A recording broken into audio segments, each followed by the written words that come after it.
қаласында үлкен конкурс жарияланды.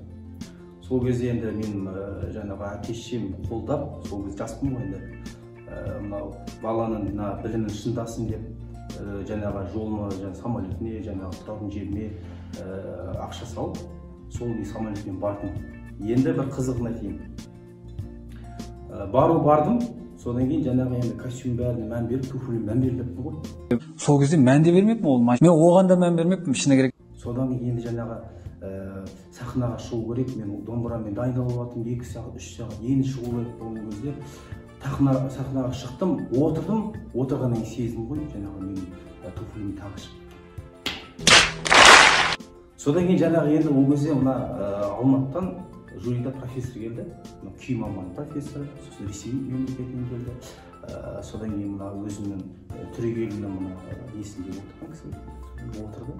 Енді мен 2 репертуарым 2 күй болды. Бірінші жаңағы Нұрөсет Тілендиев ағамыздың өте бір шағын бір несі бар, Баламешка деген күйі бар, кішігірім. Ал екінші жаңағы Құрманғазы атамыздың өте тамаша бір күйін орындадым. Сол кезде енді бір қызық болған, бірінші күй орындадым, екінші күй өзім сасып барам, ана туфлиң жағдай не болып отыр екен деген.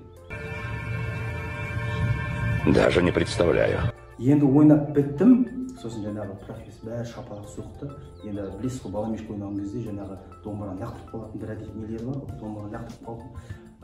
Біздің жаңағы профессорға енді белгілі жайып қой. Анау жаңағы ондай нәрсе көрмеген ғой, шуға, керемет бір қызық болды. Содан кейін енді профессор сол кезде айтып қалды да, жаңағы енді балам өте күшті, өте керемет болды, өз дәрежесінде орындадым. Бірақ енді аяғын неге салмадым деген сияқты келтірді, оны жаңағы мен түсінбейді, өзім түсініп отырмыз деген сияқты. Такой момент вообще как вообще, я не знаю, вообще голова же не работает вообще. Содан кейін енді ағаға айттым, аға енді жаңа жерде аяғым үйіп қалды дедім да. Бізде енді бұлар білесіздер ғой, оркестрде 2 сағат аяғын бүйтіп 3 сағат қойырсын, аяғым үйіп қалады. Енді жаңағы көп жылдарда кім шпагатқа отырады, кім отырмайды деген сияқты байланысты кейбір адамдарда аяғым үйіп қалады, содан аяқты былай қояды. Неге сахна мәдениетіне аяқ салып отырмын ғой. Содан кейін жаңағы сөйтіп айттым, бәрі ана кісі енді менің жауабым қанағаттанды ма, қанағаттанбады ма білмеймін, бірақ гран-приді маған берді.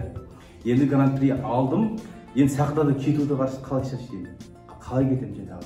Аяғымды сүйретіп, ақсанда шығып кетті жаңағы. Сонда бір қызықты жағдай болды. Енді ол өмір ғой, оны енді білмей қаласың, кей кезде вроде жаңағы бәрін дайындаған сияқты болдым, бірақ та жаңағы нәрсені көрмей қалдым. Аяқ астынан шығып кетті.